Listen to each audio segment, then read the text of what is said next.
জন্য দেশবাসীকে আপনি তৌফিক দান করুন। সারা বাংলাদেশ আজ কাঁদছে। ধর্ম মন্ত্রণালয়ের নির্দেশনায় বাংলাদেশের গ্রামে গঞ্জে শহরে বন্দরে সব মসজিদে আমাদের ভাই জনাব শরীফ ওসমান হাদির জন্য দোয়া, খতমে কোরআন, জিকির আজকার সম্পন্ন হয়েছে। আমি তার জীবন বৃত্তান্ত পাঠ করছি। 1993 সালের 30 জুন ঝালকাঠি জেলার নলছিটি উপজেলার জন্ম নেওয়া কবি শরীফ ওসমান হাদি বাংলাদেশের স্বাধীনতা ও সার্বভৌমত্বের প্রতীক হয়ে উঠেছেন। তার ক্ষুরদার যুক্তি, দেশপ্রেম, মানবিক মূল্যবোধ, দৃঢ়তা দিয়ে তিনি তার দেশকে ভালোবেসেছেন। জান দেব কিন্তু জুলাই দেব না, এই স্লোগান বুকে ধারণ করা হাদি ছিলেন গুম, খুন ও বাংলাদেশের মানুষের গণতান্ত্রিক অধিকার কেড়ে নেওয়া ফ্যাসিস্ট আওয়ামী লীগের বিরুদ্ধে জুলাই পরবর্তী সবচাইতে তীব্র কণ্ঠস্বর। নতুন বাংলাদেশের সাংস্কৃতিক ন্যারেটিভ নির্মাণে শরিক হওয়ার জন্য প্রতিষ্ঠা করেছিলেন ইনকিলাব কালচারাল সেন্টার। বাংলাদেশের সার্বভৌমত্ব বিরোধী খুনিরা 12 ডিসেম্বর দুপুরে জুমার নামাজের পরপরই তাকে গুলি করে 18 ডিসেম্বর 2025 রাতে সিঙ্গাপুর জেনারেল হাসপাতালে শাহাদত বরণ করেন বীর ওসমান হাদি। ওরা ওসমান হাদিকে নিশ্চিহ্ন করতে চেয়েছিল, আর ওসমান হাদি হয়ে উঠলেন আমাদের সবচেয়ে বড় প্রতীক স্বাধীনতা এবং সার্বভৌমত্বের। আল্লাহ তাআলা ওনার মাগফিরাত করুন এবং বেহেশতের অসংখ্য নাজ ও নিয়ামত দিয়ে আল্লাহ তাকে সম্মানিত করুন, আমিন।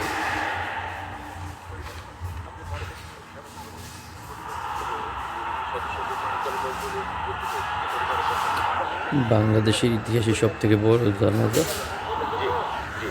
ওসমান হাদি ভাইয়ের কথা বলতে গেলে চোখে পানি এসে কথা বলা যায় না। শহীদ শরীফ ওসমান হাদির পরিবারের পক্ষ থেকে বক্তব্য রাখবেন ইনকিলাব মঞ্চের সদস্য সচিব আব্দুল্লাহ আল জাবেদ।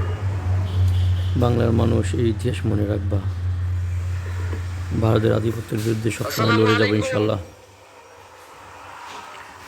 আমরা কি এখানে কান্নার জন্য এসেছি? আমরা এখানে কিসের জন্য এসেছি? আমার ভাইয়ের রক্তের বদলা নেওয়ার জন্য আজকে আমরা এই জানাজায় দাঁড়িয়েছি। প্রিয় ভাইয়েরা, আজকে কবি নজরুলের যে বিদ্রোহী দুটো লাইন, যাকে ওসমান হাদি তার আদর্শ মনে করত, আমি চির বিদ্রোহী বীর, বিশ্ব ছড়ায় উঠে আজি একা, চির উন্নত শির। প্রিয় ভাইয়েরা, আপনারা জানেন শরীফ ওসমান হাদিকে এক সপ্তাহ 168 ঘন্টা আগে গুলি করা হয়েছে। এখন পর্যন্ত কি তার খুনিকে গ্রেফতার করা হয়েছে? সরকারের পক্ষ থেকে এখন পর্যন্ত কি খুনিকে গ্রেফতারের ব্যাপারে আপনাদেরকে আশ্বস্ত করা হয়েছে? তারা কি এখন পর্যন্ত আমাদেরকে জানিয়েছে যে খুনি কোন জায়গায় রয়েছে? আমরা স্পষ্ট মনে করছি যে এখানে খুনি একজন নয়, এখানে পুরো একটা খুনি চক্র কাজ করেছে। আমরা ইনকিলাব মঞ্চ এবং তার পরিবারের পক্ষ থেকে আপনাদেরকে জানিয়ে দিতে চাই, খুনি, খুনের পরিকল্পনাকারী, খুনের সহায়তাকারী এবং পুরো খুনি চক্রকে বিচারের আওতায় নিয়ে আসতে হবে এবং আগামী 24 ঘন্টার মধ্যে স্বরাষ্ট্র উপদেষ্টা এবং সহকারী উপদেষ্টা খুদাবক্স তাদেরকে জনতার সম্মুখে এসে তারা এই খুনের ব্যাপারে গত এক সপ্তাহ ধরে কি পদক্ষেপ নিয়েছে তা জনসম্মুখে জানাতে হবে। যদি তারা জানাতে না পারে তাহলে তাদেরকে পদত্যাগের জন্য প্রস্তুত থাকতে হবে। আমরা ইনকিলাব মঞ্চ কোনোভাবেই শরীফ ওসমান হাদির রক্তকে বৃথা যেতে দেব না। আমরা ঘোষণা করতে চাই, শরীফ ওসমান হাদির রক্তের মধ্য দিয়ে বাংলাদেশ ইনসাফ কায়েম হবে। আপনাদেরকে তিনি বারংবার বলেছেন, বাংলাদেশের স্বাধীনতা সার্বভৌমত্ব রক্ষা এবং ইনসাফের লড়াইয়ের জন্য আমাদেরকে যদি জীবন দিয়ে যেতে হয় আমরা জীবন দিয়ে দেব, তবু ইনসাফের লড়াই ছাড়বো না। সুতরাং প্রিয় বন্ধুগণ, আমাদেরকে ইনসাফের লড়াই লড়তেই হবে। আপনারা রাজি আছেন কিনা? এবং সেই সাথে আমরা আরো বলতে চাই, সিভিল মিলিটারি ইন্টেলিজেন্সের মধ্যে ঘাপটি মেরে বসে থাকা আওয়ামী দোসরদেরকে চিহ্নিত করে গ্রেফতার করতে হবে। প্রিয় সংগ্রামী বন্ধুগণ, শরীফ ওসমান হাদির পরিবারকে জানানো হয়, রাষ্ট্রের পক্ষ থেকে আপনাদেরকে যদি কোনো সুবিধা দরকার হয় আপনারা আমাদেরকে বলবেন। আমরা শরীফ ওসমান হাদির পরিবার থেকে রাষ্ট্রকে জানাতে চাই, যদি এই রাষ্ট্রকে রক্ষা করতে শরীফ ওসমান হাদির পরিবারের 5 সদস্য তার ভাই এবং বোনদের যদি রক্ত লাগে তারা দেওয়ার জন্য প্রস্তুত রয়েছে, তবুও এই খুনিদেরকে চিহ্নিত করে বিচারের মুখোমুখি করতে হবে। আমরা আপনাদেরকে আরেকটা ঘোষণা দিয়ে আজকের বক্তব্য শেষ করতে চাই। ওসমান হাদির নিরাপত্তার জন্যই কোন জায়গা থেকে তার লাশ নিয়ে যাওয়া হবে আমরা জানি না। ওসমান হাদি ভাই কি মৃত? তিনি আমাদের লক্ষ কোটি তরুণের মধ্যে জীবিত রয়ে যাবেন ইনশাআল্লাহ। আপনাদেরকে জানিয়ে দিতে চাই, কোন ধরনের সহিংসতা ছাড়া আমরা যেহেতু ওসমান হাদির লাশকে আমরা জাতীয় কবি কাজী নজরুলের পাশে দাফন করার ব্যবস্থা করতেছি, আপনারা সবাই এই প্রোগ্রাম শেষে জনতা মিছিল নিয়ে শাহবাগে চলে যাবেন। আমরা ওখানে গিয়ে আপনাদের সাথে দাফনের পরে কথা বলবো। হয় বাংলাদেশের স্বাধীনতা সার্বভৌমত্ব থাকবে, বাংলাদেশের ইনসাফ কায়েম হবে, নয়তো আমরা বাংলাদেশের জন্য রক্ত দেওয়ার জন্য সবাই প্রস্তুত রয়েছি। এবং ইনকিলাব মঞ্চ ব্যতীত কারো কোনো প্রোপাগান্ডায় আপনারা কোনো ধরনের সহিংসতার পথ বেছে নেবেন না। আমরা ইনকিলাব মঞ্চের পক্ষ থেকে আপনাদেরকে জানাবো কখন কি ব্যবস্থা গ্রহণ করতে হবে। আপনাদের সকলকে, এই লক্ষ লক্ষ মানুষকে, আজকে শরীফ ওসমান হাদির জন্য যারা এসেছেন, শহীদ শরীফ ওসমান হাদি, তাকে আমরা সবাই দোয়া করব এবং তার যেই লড়াইয়ের পথ, তার যেই সাংস্কৃতিক আন্দোলন, তার যেই আধিপত্যবাদের বিরুদ্ধে লড়াই, আমরা সকলে সেটাকে একসাথে প্রতিহত করব। বাংলাদেশ জিন্দাবাদ, ইনকিলাব জিন্দাবাদ, নারায়ে তাকবীর। আল্লাহু আকবার। ভারতের শরীরে কম্পন হয়ে যাবে ইনশাআল্লাহ। ফেসিবাদীরা দেখে যা, বাংলার মানুষ এক হয়েছে ভারতের আধিপত্য বিস্তারের বিরুদ্ধে। ইনকিলাব জিন্দাবাদ।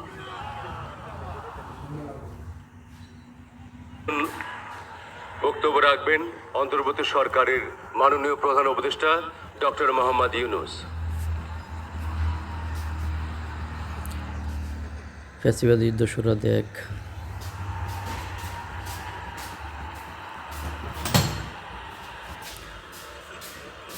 ওসমান হাদি বাংলার বীর।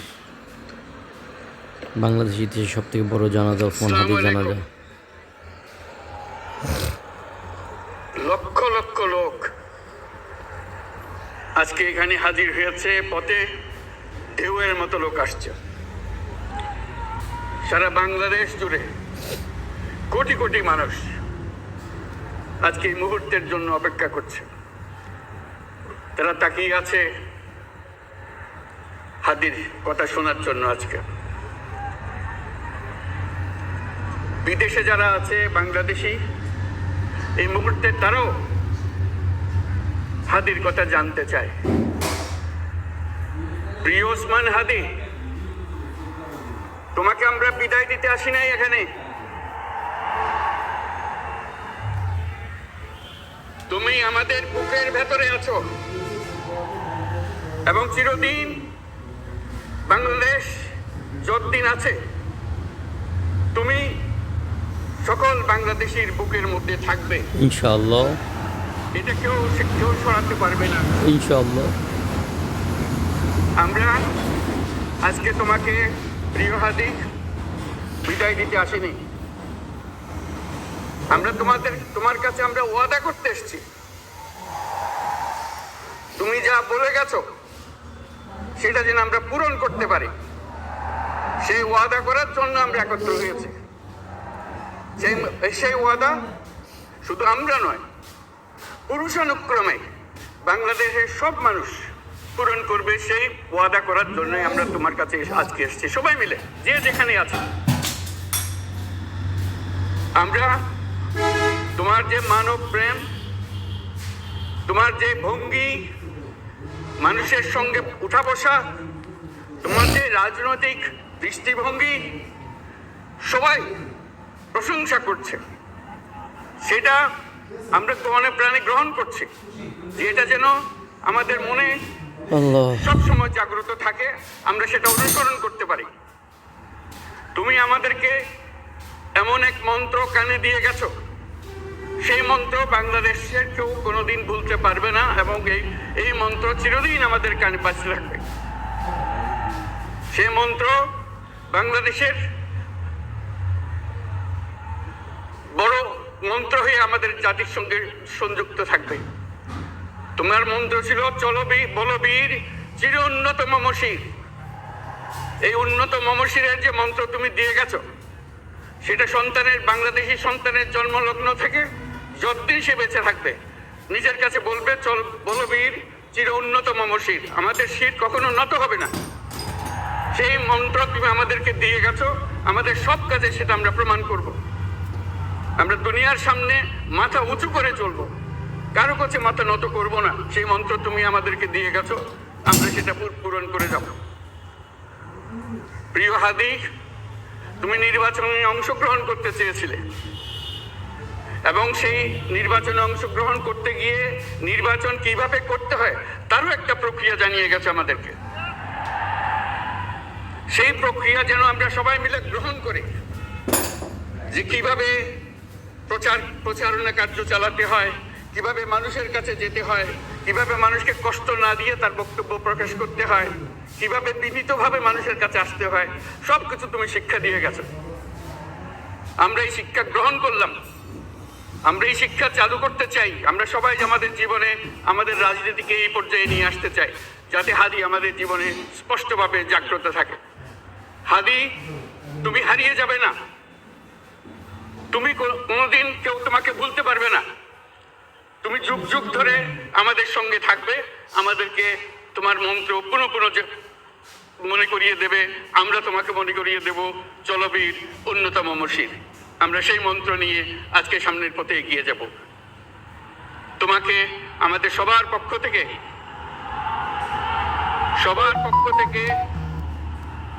তোমার সঙ্গে ওয়াদা করলাম, আজকে তোমাকে আল্লাহর হাতে আমানত রেখে গেলাম। আমরা সব সময় তোমার কথা স্মরণ রেখে জাতির অগ্রগতির পথে চলতে থাকব। ধন্যবাদ সবাইকে। উপস্থিত মুসল্লিবৃন্দ, ওসমান হাদির বড় ভাই ডক্টর মাওলানা আবু বকর সিদ্দিক, অধ্যক্ষ বাঘিয়া আল আমিন কামিল মাদ্রাসা বরিশাল বক্তব্য রাখবেন এবং নামাজে জানাজায় ইমামতি করবেন। মাশাআল্লাহ। আসসালামু আলাইকুম ওয়া রাহমাতুল্লাহি ওয়া বারাকাতুহু। নাহমাদুহু ওয়া নুসাল্লি আলা রাসূলিহিল কারীম, আম্মা বা'দ। আউযু বিল্লাহি মিনাশ শাইতানির রাজীম। বিসমিল্লাহির রাহমানির রাহিম। কুল্লু নাফসিন যায়িকাতুল মাউত। সাদাকাল্লাহুল আযীম। সম্মানিত হাজিরিন, আজকের এই লক্ষ লক্ষ তৌহিদি জনতা, আপনারা হাজির হয়েছেন আমার কলিজার টুকরা ছোট ভাই শহীদ শরীফ ওসমান হাদির জানাজার নামাজে অংশগ্রহণ করার জন্য। সম্মানিত হাজিরিন, আপনারা জানেন শহীদ ওসমান হাদি তিনি স্বাধীনতার সার্বভৌমত্ব রক্ষার জন্য এই বাংলাদেশের 18-20 কোটি মানুষের কাছে একটি মেসেজ দিয়েছিলেন, কিভাবে একটি স্বাধীনতার সার্বভৌমত্ব রক্ষা করতে হয়। আজকের বড় পরিতাপের বিষয়, আমার বলার মতো কোনো অবস্থা নেই, আপনারা জানেন যে শরীফ ওসমান হাদির একটি বাচ্চা মাত্র 8 মাস বয়স। ওর বাচ্চা যখন জন্ম হয়েছে আমাকে বলেছেন, ভাই আমার বাচ্চার জন্য একটি নাম নির্বাচন করেন, যেই নামের মধ্যে বিপ্লবী চেতনা থাকবে। আমার সন্তানের জন্য একটি নাম নির্বাচন করেন, যেই নামটা সাহসিকতার পরিচয় বহন করবে। আমি অনেক যাচাই বাছাই করে ওর সন্তানের নাম দিয়েছিলাম ফিরিনাথ, বিপ্লবী এবং সাহসী। সম্মানিত ভাইয়েরা, আজকের ওর সন্তানের চেহারার দিকে তাকানো যায় না। আজকের আমার মা প্রায় পাগল হয়ে যাচ্ছে, জ্ঞান হারিয়ে ফেলছে। আমার ভাই বোন তারা পাগল হয়ে যাচ্ছে। আমার 6 ভাই বোনের মধ্যে সবচেয়ে ছোট ছিল শরীফ ওসমান হাদি। আজকের তার লাশ আমার কাঁধে বহন করতে হচ্ছে। আজকের আপনাদের কাছে আমার কোনো দাবি নাই, শুধু একটি দাবি। 7 থেকে 8 দিন হয়ে গেল দিবালোকে প্রকাশ্যে রাজধানী ঢাকায় জুমার নামাজের পরে খুনি প্রকাশ্যে গুলি করে যদি পার পেয়ে যায়, এর চেয়ে লজ্জার আমাদের আর কিছু নাই। যদি বর্ডার পাস হয়ে যায়, 5 থেকে 7 ঘন্টা সময় তারা কেমন করে গেল, এই প্রশ্ন জাতির কাছে রেখে গেলাম। আমার কোনো চাওয়া পাওয়া নাই। আমার ভাই ওসমান হাদি শহীদ হয়েছে, ওর শহীদি তামান্না ছিল। আপনারা ওর বক্তব্য শুনেছেন, আপনারা শহীদ ওসমান হাদির টক শো শুনেছেন। ও সব সময় শহীদি তামান্না করত। হয়তো আল্লাহ তাআলা ওর শহীদি সেই মত নসিব করে দিয়েছেন। কিন্তু আপনাদের কাছে আমি এই ঋণ কোনদিন আমি ছাড়বো না। আমার ভাই শরীফ ওসমান হাদির বিচার যেন প্রকাশ্যে এই বাংলার জমিনে আমরা দেখতে পারি। ভাইরা আমার, 7-8 দিন হলো এখনো পর্যন্ত আমরা কিছুই করতে পারলাম না। এই দুঃখে কলিজা ছিঁড়ে যাচ্ছে। আমরা ওসমান হাদির জন্য দোয়া করি, আমরা ওর সন্তান ওর স্ত্রীর জন্য দোয়া করি। ওর সন্তান মাত্র 8 মাস বয়স। গতকালকে যখন ওর কাছে নিয়ে আসছে, সবাই বাবাকে দেখাবে ওসমান হাদিকে। আমি বললাম, কোনদিন ওর বাবার চেহারা কথা বলতে পারবে না। ওর ছেলে আর কোনদিন জানবে না আমার বাবা কেমন ছিল। ভাইরা আমার, ওসমান হাদি আর ফিরে আসবে না। ওসমান, তুমি দেখে যাও, লক্ষ লক্ষ জনতা, তৌহিদি জনতা তোমার জন্য পাগল। ওসমান, তুমি মরো নাই, তুমি আমাদেরকে পাগল বানাই দিয়ে গেছো। আল্লাহর কাছে আমরা সবাই দোয়া করি, আল্লাহ যেন আমার ভাই শহীদ শরীফ ওসমান হাদিকে জান্নাতুল ফিরদাউসের মেহমান হিসেবে কবুল করেন। আল্লাহ তাআলার কাছে দোয়া করছি, আয় আল্লাহ তাআলা, আমরা যারা বেঁচে আছি ইমানের সাথে স্বাধীনতার সার্বভৌমত্ব রক্ষা করে তৌহিদের দ্বীপ বাংলাদেশকে যেন আমরা রক্ষা করতে পারি, সেই তৌফিক আল্লাহ তাআলা আমাদের নসিব করুন। আপনাদের সবার কাছে দোয়া চাচ্ছি। আমার মেজো ভাই ওমর ফারুক সাথে ছিল, ওর জন্য আপনারা দোয়া করবেন। আমার ছোট বোন মাসুমা অ্যাবনরমাল হয়ে গেছে, তাকে চিকিৎসা করাচ্ছি, ডাক্তাররা বলছে অনেক বেশি সমস্যা। আমাদের পরিবারের জন্য একটু দোয়া করবেন। আমাদের আর কোনো চাওয়া পাওয়া নাই। শরীফ ওসমান হাদি, তুমি বেঁচে থাকো, আমরা ওর জন্য দোয়া করি। আল্লাহ তাআলা শরীফ ওসমান হাদিকে জান্নাতের সর্বোচ্চ মাকাম নসিব করুন। আমিন। আসসালামু আলাইকুম ওয়া রাহমাতুল্লাহি ওয়া বারাকাতুহু। জানাজার নামাজ শুরু হইতেছে। 4 তাকবীরের ফরজে কিফায়া জানাজার নামাজ আমরা আদায় করব। জানাজার নামাজ শুরু হইতেছে। 4 তাকবীরের সাথে ফরজে কিফায়া জানাজার নামাজ কিবলামুখী হয়ে ইমামের পিছনে আদায় করতেছি। আল্লাহু আকবার। এভাবে আমরা নিয়াত করে নেব। যারা আরবিতে নিয়াত পারি তা আরবিতে করব। যারা আরবিতে পারবো না তারা বাংলা এভাবে বলে নেব। 4 তাকবীরের প্রথম তাকবীরের পরে আমরা সানা পড়ব। নামাজের মধ্যে যে সানা পড়ি এভাবেই সুবহানাকা আল্লাহুম্মা বিহামদিকা আল্লাহু আকবার।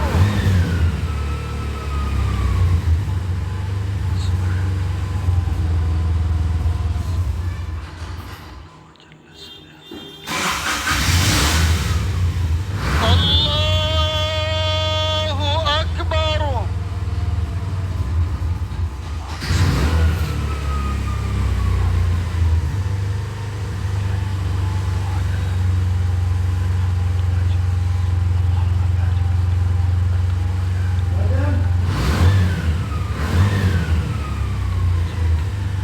আল্লাহু আকবার।